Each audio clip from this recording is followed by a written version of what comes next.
차이나 리뷰의 조창환 편집장께서 전화로 연결이 되어 있습니다. 조창환 편집장님. 네, 안녕하세요. 조창환입니다. 오늘은 굉장히 심각한 얘기부터 먼저 시작을 해야 되지 않겠습니까? 네네, 그렇죠. 한반도 상황이 좀 심상치가 않은 것 같습니다, 지금. 예, 일단 뭐 어제 그 중국의 우다웨이 한반도 특별대표가 예. 방한해가지고 이제 어제는 윤병세 외교부 장관 등 만났고요. 예. 4박 5일 일정인데 오늘부터는 대선 후보나 이제 캠프 관계자들 또 차례로 만날 겁니다. 일단 이런 거 알기 위해서 우다웨이가 어떤 인물인지 좀 알면 이번 방한의 흐름을 좀 볼 수 있을 것 같습니다.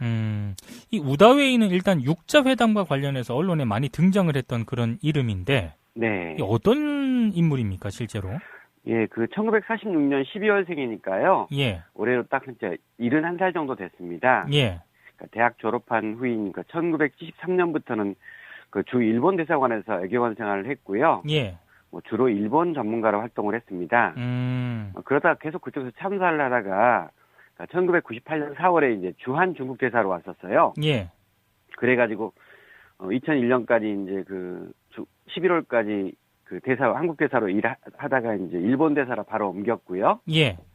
2004년 8월부터는 우리나라의 이제 차관급이죠. 예. 그 외교부 부부장으로 임명되어가지고 주로 아시아 지역 업무를 총괄했었고요. 예. 그 다음에 이제 국가 간 조약업 법률 부분들을 좀 책임을 졌었습니다. 아하. 예, 그러다가 2010년 1월에 그 외교부 보직에서는 완전히 나와서 예. 그해 2월부터는 한반도 특별대표로 일하고 있는 상황이고요. 부인도 일본 대사관 참사를 지냈던 외교관 출신이고요. 아하. 전체적으로 이제 일본 전문가지만 육자회담 이후에는 이 한반도 문제도 깊이 관여되어 있는 한국 문제 전문가라고 보시면 맞습니다.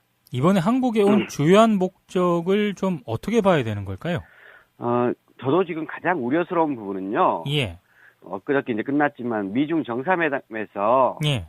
그 논의가 됐던 북한에 대한 입장을 이렇게 우리나라한테 설명하기 위해서 온 것이 아닐까 하는 게 제일 걱정스러워요.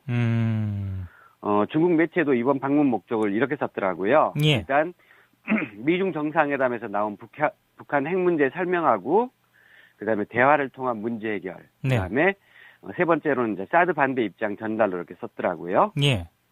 어떻든 이번 방문 목적이 그 미국의 북한을 뭐 어떤 공격하기 위한 의사를 설명하기 위해서 온 거라면 정말 큰 걱정인 거죠. 아하. 그렇지만 이제 일단은 이 정도 비중 있는 인물을 한국에 보냈으니까 나쁘게 볼 건 아닌 것 같고요. 예. 어떻든 이분 정도면 이제 소통할 수 있는 방법이 생겼습니다. 그렇다고 해서 뭐 중국이 유화책을 가져올 가능성은 없는 거고요. 예. 그보다는 우선은 이제 이 복잡해지는 한반도 문제를 진정시킬 수 있는 방법을 찾는 게 그 우다웨이도 목적인 것 같아요. 예. 예, 북한은 뭐 핵실험 이야기 계속 나오고 있고, 네. 또 미국도 항공모함 칼빈스노 이쪽 한반도로 이동하니까 불안할 수밖에 없는 상황이고요. 그렇죠. 또 지금 뭐 정보통들은 중국하고 북한 경계에 그 중국군들이 계속 집결하고 있다고 나와 있고요. 예. 이런 것들이 다 이제 확인되면서 좀 불안해지는 상황인 것 같습니다. 해법 해결책이 나올 수 있다고 보십니까? 일단 어려울 겁니다. 지금 우리 정부도 지금 뭐 사드 배치나 이런 부분들에 대해서 진행하고 있는 상황이어서 예. 국제적인 어떤 흐름 속에서 이렇게 계속 강경한 자세인 상태고요. 예. 그러니까 대선 후보들도 사드를 뭐 국민 감정을 통해서 이렇게 이용하려는 수단 정도, 프레임 거는 정도로밖에 생각하지 않더라고요. 예, 근데 이제 지금 아까 막 말한 것처럼 전쟁 위기, 뭐 오늘은 누가 그 표현을 했더라고요. 이전에는 남침을 걱정했는데 이제는 그러니까요. 폭격을 걱정한다는 말을 누가 썼던데. 네네네. 이런 상황들이 정말 뭐 우리나라만 지금 둔감한 것 같아서 너무 걱정이고요. 예. 어떻든 뭐 이러면서 이제 그 우다웨이도 지금 이런 상황들을 좀 우리나라한테 인지시키려는 의도가 좀 많은 것 같습니다. 조창환 편집장에서 보시기에 네.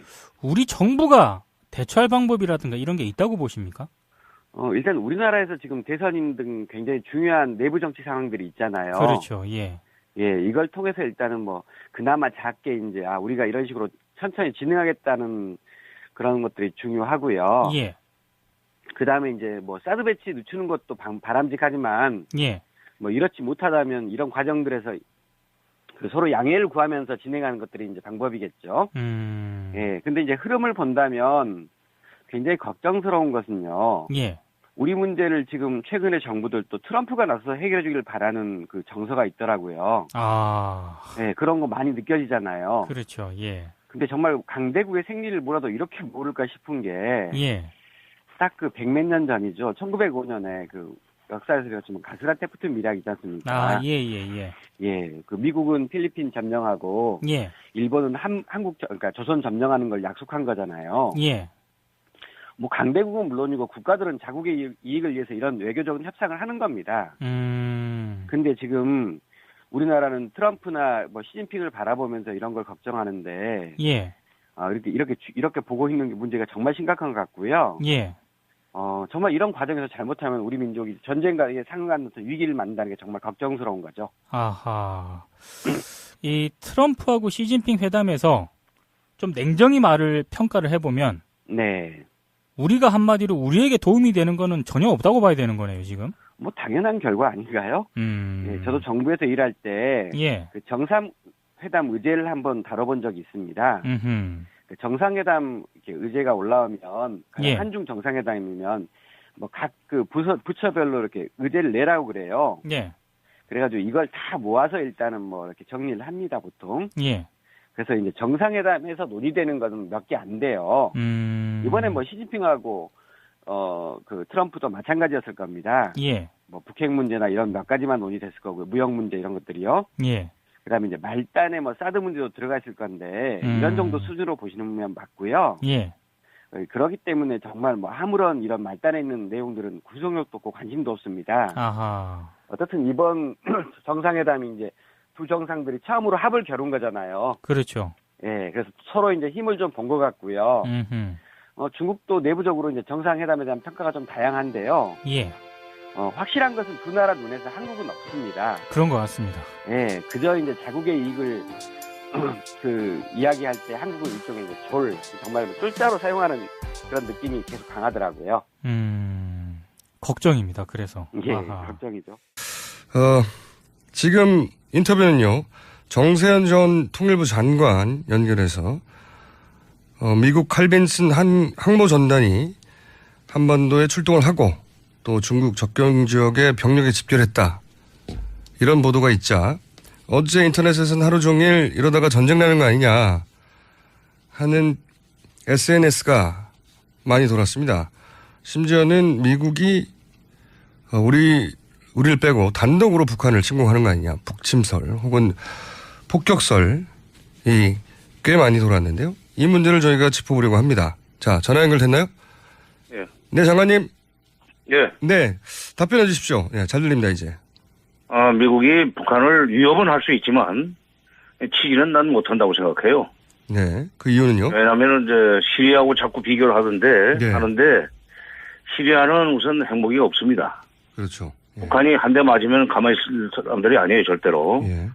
한반도의 전쟁으로 연결된다는 것을 미국이 더 잘 알고 있을 거예요. 예. 두 번째, 지금 아까 그 중북 접경 지역에 중국의 병력이 집결되었다는 말씀하셨죠? 네네.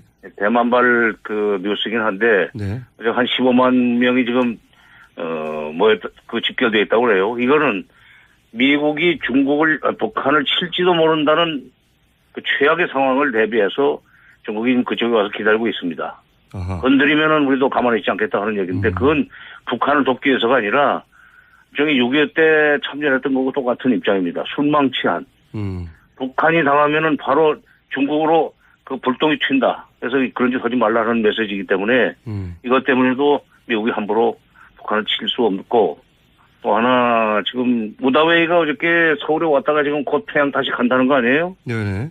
무다웨이를 통해서 아마 이런 그 미중 정상회담 결과 그리고 중국의 입장 또 한국의 입장 이런 걸 잘 전달하면은 북한도 함부로 김일성 생일을 맞이해서 핵실험을 한다든지 하는 일을 하기는 어려우리라고 봐요. 그럼 지금 미국과 중국이 서로 시그널을 주고받는 겁니까? 그렇죠. 서로 지금 기싸움을 하지만 네. 어쨌든 강력한 메시지를 주고받으면서 북한의 행동을 중국이 나서서 좀 자제시켜라 하는 그런 취지, 그런 목적으로 지금 그런 뜻으로 이번에 항공모함 전단을 이쪽으로 다시 돌린다든지 또는 뭐 여러 가지 위협적인 발언을 쏟아내는 거라고 봅니다. 만약에 실제 전쟁에 위협이 있다면 미국은 지금, 남한에 한국에 있는 미국인부터 소개하지 않을까요? 그러니까. 그렇죠. 네, 그거 쉽지 않아요. 30만 명이나 있는데, 아하. 미국 사람이 30만 명이나 있고, 미군이 한 1만 8천 명 있다고 그러지만, 미국 사람이 30만 명이나 있죠. 94년에, 그 영변을 폭격하려고 할 때, 그 전에 당시 대사의 가족들을 일본으로, 철수하는 그런, 일은 있었지만은, 지금, 그런 일을 할 수도 없고, 30만 명이나 되는데, 함부로 못하죠. 저쪽에서 미사일 쏘거나 여러 가지 장사선폭 쏘면은 한국 사람만 맞으라는 법이 있습니까? 그렇죠. 예. 그러니까 지금 미국인들, 남한에 거주가 있는 미국인들 30만 명을 지금 공항으로 빼돌린다든가 그런 움직임도 전혀 없고 하기 때문에. 예. 예. 6.25 때하고도 또 다릅니다. 6.25 때는 미국 사람이 군인밖에 없었죠. 네네. 그래서 이게 전쟁의 직접 신호라든가 이건 말이 안 된다고 보시는 거고.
차이나 리뷰의 조창환 편집장께서 전화로 연결이 되어 있습니다. 조창환 편집장님. 네, 안녕하세요. 조창환입니다. 오늘은 굉장히 심각한 얘기부터 먼저 시작을 해야 되지 않겠습니까? 네네, 그렇죠. 한반도 상황이 좀 심상치가 않은 것 같습니다, 지금. 예, 일단 어제 중국의 우다이 한반도 특별대표가 예. 방한해가지고 이제 어제는 윤병세 외교부 장관 등 만났고요. 예. 4박 5일 일정인데 오늘부터는 대선 후보나 이제 캠프 관계자도 차례로 만날 겁니다. 일단 이런 거 알기 위해서 우다이가 어떤 인물인지 좀 알면 이번 방안의 흐름을 좀 볼 수 있을 것 같습니다. 이 우다웨이는 일단 육자회담과 관련해서 언론에 많이 등장을 했던 그런 이름인데, 네. 어떤 인물입니까, 실제로? 예, 1946년 12월생이니까요. 예. 올해로 딱 진짜 71살 정도 됐습니다. 예. 그러니까 대학 졸업한 후이니까 1973년부터는 주 일본 대사관에서 외교관 생활을 했고요. 예. 뭐 주로 일본 전문가로 활동을 했습니다. 그러다가 계속 그쪽에서 참사를 하다가 1998년 4월에 이제 주한 중국 대사로 왔었어요. 예. 그래가지고 2001년까지 이제 11월까지 그 한국 대사로 일하다가 이제 일본 대사로 바로 옮겼고요. 예. 2004년 8월부터는 우리나라의 이제 차관급이죠. 예. 그 외교부 부부장으로 임명되어 가지고 주로 아시아 지역 업무를 총괄했었고요. 예. 그다음에 이제 국가 간 조약업 법률 부분들을 좀 책임을 졌었습니다. 아하. 예. 그러다가 2010년 1월에 그 외교부 보직에서는 완전히 나와서 예. 그해 2월부터는 한반도 특별대표로 일하고 있는 상황이고요. 부인도 일본 대사관 참사를 지냈던 외교관 출신이고요. 아하. 전체적으로 이제 일본 전문가지만 육자회담 이후에는 이 한반도 문제도 깊이 관여돼 있는 한국 문제 전문가라고 보시면 맞습니다. 가져올 가능성은 없는 거고요. 예. 그보다는 우선은 이제 이 복잡해지는 한반도 문제를 진정시킬 수 있는 방법을 찾는 게 그 우다웨이도 목적인 것 같아요. 예. 예, 북한은 뭐 핵실험 이야기 계속 나오고 있고, 네. 또 미국도 항공모함 칼빈스노 이쪽 한반도로 이동하니까 불안할 수밖에 없는 상황이고요. 그렇죠. 또 지금 뭐 정보통들은 중국하고 북한 경계에 그 중국군들이 계속 집결하고 있다고 나와 있고요. 예. 이런 것들이 다 이제 확인되면서 좀 불안해지는 상황인 것 같습니다. 해법 해결책이 나올 수 있다고 보십니까? 일단 어려울 겁니다. 지금 우리 정부도 지금 뭐 사드 배치나 이런 부분들에 대해서 진행하고 있는 상황이어서 예. 국제적인 어떤 흐름 속에서 이렇게 계속 강경한 자세인 상태고요. 예. 그러니까 대선 후보들도 사드를 뭐 국민 감정을 통해서 이렇게 이용하려는 수단 정도, 프레임 거는 정도로밖에 생각하지 않더라고요. 예, 근데 이제 지금 아까 막 말한 것처럼 전쟁 위기, 뭐 오늘은 누가 그 표현을 했더라고. 이전에는 남침을 걱정했는데 이제는 그러니까요. 폭격을 걱정한다는 말을 누가 썼던데. 네네네. 이런 상황들이 정말 뭐 우리나라만 지금 둔감한 것 같아서 너무 걱정이고요. 예. 어떻든 뭐 이러면서 이제 그 우다웨이도 지금 이런 상황들을 좀 우리나라한테 인지시키려는 의도가 좀 많은 것 같습니다. 조창한 편집장에서 보시기에 네. 우리 정부가 대처할 방법이라든가 이런 게 있다고 보십니까? 일단 우리나라에서 지금 대선인 등 굉장히 중요한 내부 정치 상황들이 있잖아요. 그렇죠. 예. 예, 이걸 통해서 일단은 뭐 그나마 작게 이제 우리가 이런 식으로 천천히 진행하겠다는 그런 것들이 중요하고요. 예. 그다음에 이제 뭐 사드 배치 늦추는 것도 바람직하지만 예. 뭐 이렇지 못하다면 이번에 한국에 온 주요한 목적을 좀 어떻게 봐야 되는 걸까요? 저도 지금 가장 우려스러운 부분은요. 예. 엊그저께 이제 끝났지만 미중 정상회담에서 예. 그 논의가 됐던 북한에 대한 입장을 이렇게 우리나라한테 설명하기 위해서 온 것이 아닐까 하는 게 제일 걱정스러워요. 중국 매체도 이번 방문 목적을 이렇게 썼더라고요. 예. 일단 미중 정상회담에서 나온 북한 핵 문제 설명하고 그다음에 대화를 통한 문제 해결. 네. 그다음에 세 번째로는 이제 사드 반대 입장 전달로 이렇게 썼더라고요. 예. 어떻든 이번 방문 목적이 그 미국의 북한을 뭐 어떤 공격하기 위한 의사를 설명하기 위해서 온 거라면 정말 큰 걱정인 거죠. 아하. 그렇지만 이제 일단은 이 정도 비중 있는 인물을 한국에 보냈으니까 나쁘게 볼 건 아닌 것 같고요. 예. 어떻든 이분 정도면 이제 소통할 수 있는 방법이 생겼습니다. 그렇다고 해서 뭐 중국이 유화책을